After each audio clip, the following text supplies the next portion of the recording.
किला ईदार सिंह बाजार के अंदर मैं अबू हुरैरा को सब्जी लैन वास्ते आया हाँ। सब्जी तो सब्जियां ही बड़ी महंगियां ने भाई सैलाब की वजह तो आंदे सब्जियां सारियां रुड़ गई ने सैलाब के अंदर।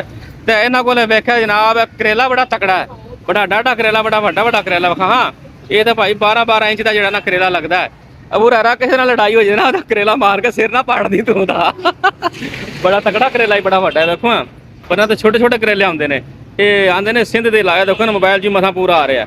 ये देखो ए गिठ नदाला मैं गिठ लाई है इतों लैके 1.5 गिठ का करेला जी। ए देखो एडे बड़े तगड़े तगड़े करेले आए ना अज भाई हैं। ए देखो 1.5 गिठ का करेला जबरदस्त। लो जी अल्लाह के सुपुर्द, फिर महंगी सब्जी खरीद के खाई, हुण की करिए।